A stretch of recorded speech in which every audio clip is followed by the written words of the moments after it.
Hello everybody, Christian from Treasure Town here, and today I'm going to be presenting on the top 15 most valuable Lincoln Wheat Cent heirs, varieties, and key dates, the series from 1909 to 1958, and we've got a bunch of different selections. I learned a lot when I was doing this, and there's some errors especially that I still don't quite fully comprehend, but I'll do my best to explain them. So that being said, let's get into it. Number 15, we have the 1943 Doubled Die Obverse, and this is one of those errors that's kind of difficult for me to explain, but it's called distended hub doubling, and it's the strongest class 6 double die in the Lincoln sense, and basically you can see that in the form of extra thickness in the Liberty and some of the date, so 9 and the 3, but especially in the 9 here you really notice that. And the values that we're going to be talking about on this coin are about $30 in pretty low condition, and then $100 in AU55, and $1,500 in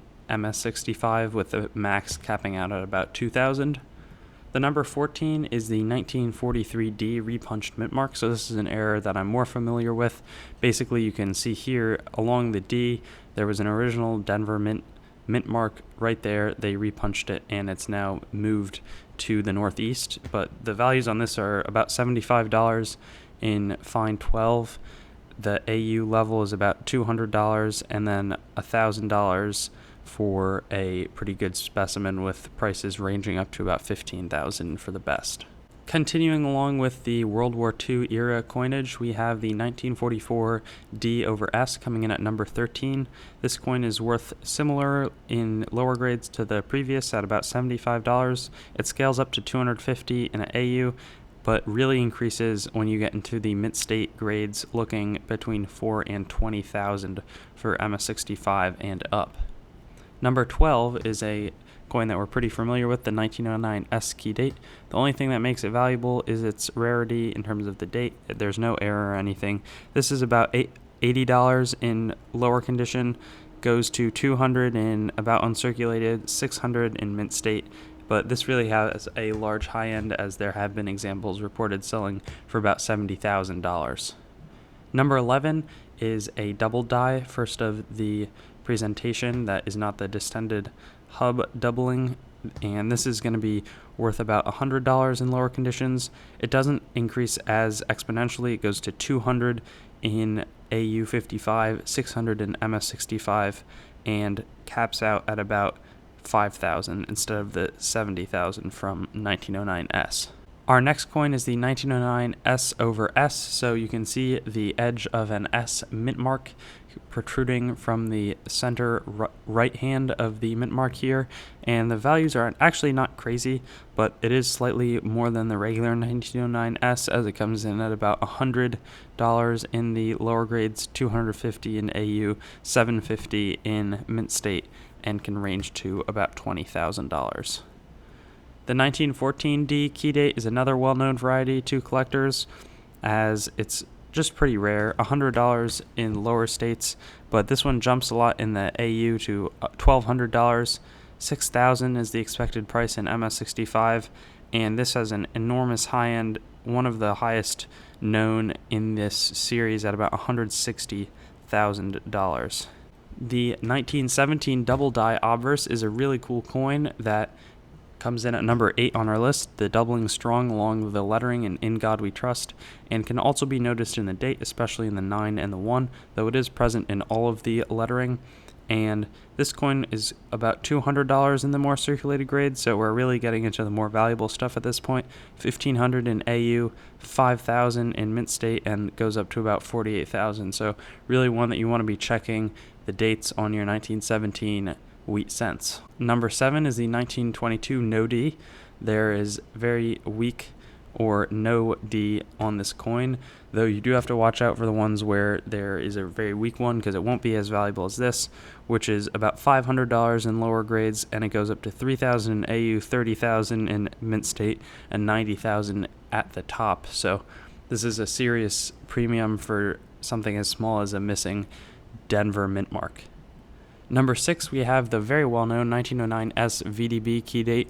Only difference between this and the 1909S is that the initials VDB are in the lower portion of the reverse, and this commands values of about $700 in the fine 12 grade, $1,000 in AU, $2,000 in mint state, and it ranges significantly 20K and up as you get into the higher grades. Probably the last of the pretty well-known varieties, the 1955 Doubled Die Obverse is a very expensive coin, coming in at number 5 on our list.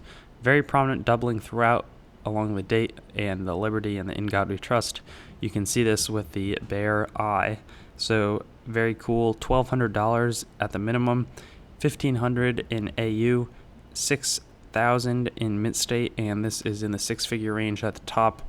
About $110,000 is the price range that you're looking at, but all just because there's been an extra strike added to this 1955 penny. Number 4 is a 1944 steel cent. So the steel cent was made in 1943. There are a lot of fake ones of these out there, but there are some that are real, and this is a very expensive coin. We're looking at $30,000 at the least, and this can even jump to about $150,000. So, if you have a bunch of steel cents, why not take a look through them? You could find some of the less valuable errors like a Repunched Mintmark or a distended hub doubling, but you could also come away with something in the high 5-figure range like this. Now that brings us to our next coin, which is a really cool coin that I didn't really know about, the 1958 Doubled Die Obverse. So who would have thought that this is an extremely valuable coin, but alas, it is. There were only 2 that have been found. It's pretty apparent doubling, as you can see, all along the lettering in In God We Trust, as well as prominent spread in the Liberty, and this coin is worth about $100,000 at the least and goes all the way up to $335,000. So if you can imagine that, just pay a little extra attention to the 1958, as you could be coming away with a new home or something of that sort, or a serious retirement fund, anything like that. You know what I'm talking about. 1943 experimental bronze cent is going to be our number 2. This is another one that I'm going to try to explain as best as I can. So I think that most of the 1943 coins, so obviously I'll start with this. 1943 was all the steel cent. So what we were talking about in number 4 with that 1944 steel cent, they made them out of steel, zinc. There were some bronze or copper 1943 pennies, and this is the bronze one. They made it with a certain copper feel, I believe, leading up to 1943. They switched, and then they were making it with bronze shell casings for 1944, 1945, but there were some that were made errors as copper cents in the 1943, but there also were later in the year they were testing for bronze shell casing experimental cents, and this is that error, and this is worth about $150,000. So serious money if you find it. You can see the very weak strike here. You can see the weak strike over here. It's not because it's worn or circulated, it's just the weak strike, but $150,000 is the money on that one. And then here is the number 1 1943 copper cent. So this is a true copper. Strike is also surprisingly weak here, but basically this would have been made with the 1942 penny planchet struck with the 1943 date, and this is worth between $200,000 all the way up to $1 million. So an incredible sum of money. Best of luck to you guys finding these out there, and I hope that you learned something. I know I did when I made the video. So that'll conclude this presentation. Thanks for watching the video. I'd encourage you to like, comment, subscribe if you haven't already, and connect with me, whether it's on Instagram at TreasureTownYT, Reddit at rTreasureTownYT, or on my website, treasuretownYT.com. Have a great day, and I hope to see you on some of my other videos.